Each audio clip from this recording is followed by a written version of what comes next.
जरा तो शर्म आनी चाहिए कि तुमको एएसआई का जो कानून है 100 मीटर्स का उसको पास व लिहाज नहीं है। एएसआई प्रोटेक्टेड मॉन्यूमेंट है संभल की मस्जिद और उसके 5 फीट पर आप आउटपोस्ट बना रहे हैं। वक्फ बोर्ड का डॉक्यूमेंट है, सुन्नी वक्फ बोर्ड का डॉक्यूमेंट है, बोलते उसको फेक है। तो अगर फेक है तो सुन्नी वक्फ बोर्ड पे केस बुक करिए। चलिए आप, एक तरफा जुल्म हो रहा है वहां पर संभल में पूरा। चादर भिजाने से कुछ फायदा नहीं होगा, चादर तो हर कोई भिजाता रहेगा। एक शायर ने अच्छा कहा प्रधानमंत्री के बारे में, क्या कहा? इसने हमारे जख्म का कुछ यूं किया इलाज, इसने हमारे जख्म का कुछ यूं किया इलाज, मरहम भी गर लगाया तो कांटों की नोक से। 7 से ज्यादा मस्जिद और दरगाह के मसले से उत्तर प्रदेश से है, जहां पर बीजेपी की सरकार है और जहां से प्रधानमंत्री अपना एमपी का चुनाव। जस्टिस कपूर साहब ने अपनी इंक्वायरी कमीशन रिपोर्ट में कहा कि सावरकर महात्मा गांधी के कत्ल के कॉन्स्पिरेसी में शामिल है। भाई, आपको मुगल नाम से नफरत है, ठीक है, हम समझ सकते हैं आपको एलर्जी है उससे, मगर ये तो बता दीजिए कि गांधी से मोहब्बत है और गांधी के कॉन्स्पिरेसी में जिसका रोल रहा, आप उनसे ही मोहब्बत करते हैं। प्रधानमंत्री जी ने चादर दे दी है दरगाह पे। कुछ दिनों पहले बहुत कंट्रोवर्सी हो रही है, कुछ संगठनों ने ऑब्जेक्शन किया है, इसको कैसे देख चादर भिजाए?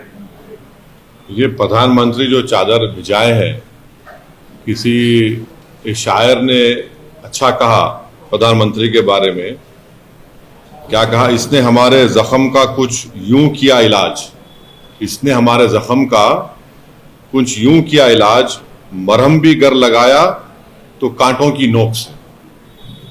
तो ये जो पूरे देश में बीजेपी संघ परिवार की तरफ से हर उनका ऑर्गेनाइजेशन कोर्ट को जा रहा है कि यहां पर खुदाई हो, यहां पर खुदाई हो, ये मस्जिद नहीं है, ये दरगाह नहीं है, ये कब्रस्तान नहीं है।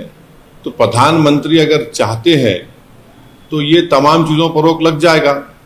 और दूसरी अहम बात यह है कि पिछले 10 साल से बीजेपी की सरकार है, नरेंद्र मोदी प्रधानमंत्री है।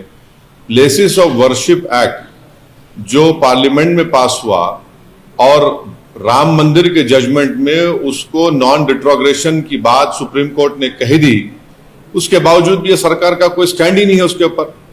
इसीलिए आज आप देख रहे हैं कि 7 से ज्यादा मस्जिद और दरगाह के मसले से उत्तर प्रदेश से है, जहां पर बीजेपी की सरकार है और जहां से प्रधानमंत्री अपना एमपी का चुनाव जीत कर आते हैं।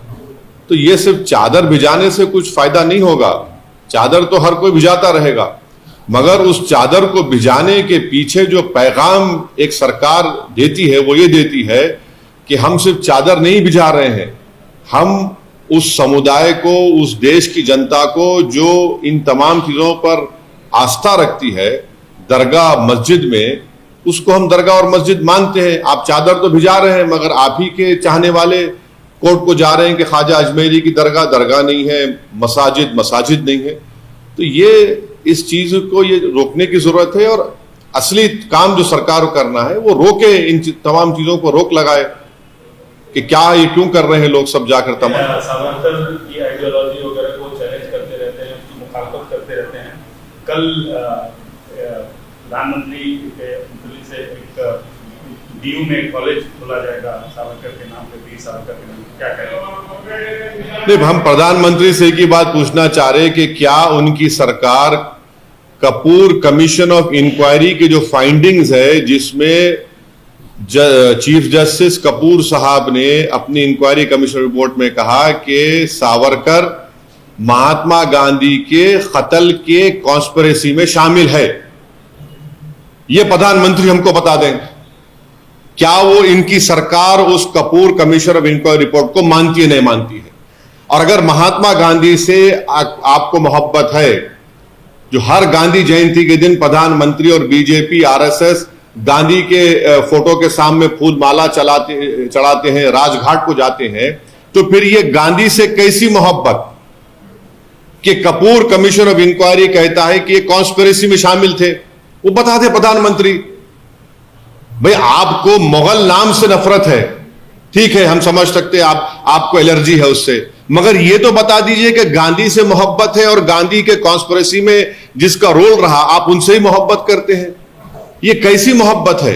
ये तो डबल टाइमिंग कर रहे हैं मोहब्बत में। आप तो शर्म आनी चाहिए कि तुमको एएसआई का जो कानून है 100 मीटर्स का, उसको पास व लिहाज नहीं है। एएसआई प्रोटेक्टेड मॉन्यूमेंट है संभल की मस्जिद, और उसके 5 फीट पर आप आउटपोस्ट बना रहे हैं।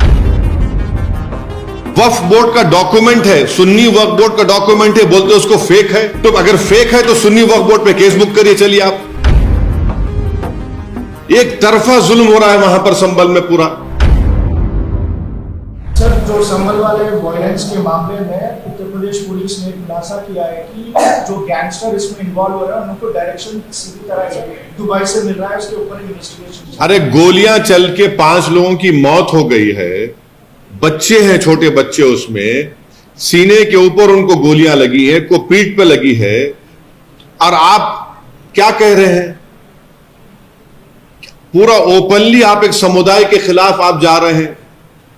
क्या ये जेब देता है वहां की एडमिनिस्ट्रेशन को कि आप एक ही समुदाय के खिलाफ जाए? आप इंसाफ करिए। इंसाफ का मतलब तो ये नहीं है कि आप उनको दबाए, उनको डराए। 80 से ज्यादा बच्चों को तो आप पकड़ चुके हैं, और एएसआई प्रोटेक्टेड मॉन्यूमेंट है संभल की मस्जिद, और उसके 5 फीट पर आप आउटपोस्ट बना रहे हैं। जरा तो शर्म आनी चाहिए कि तुमको एएसआई का जो कानून है 100 मीटर्स का, उसको पास व लिहाज नहीं है। आप परमिशन लिए एएसआई से? बताइए। वक्फ बोर्ड का डॉक्यूमेंट है, सुन्नी वक्फ बोर्ड का डॉक्यूमेंट है, बोलते उसको फेक है। तो अगर फेक है तो सुन्नी वक्फ बोर्ड पे केस बुक करिए। चलिए, आप क्या कर रहे हैं लोग? एक तरफा जुल्म हो रहा है वहां पर संभल में पूरा। और संभल को नया वो जो 1900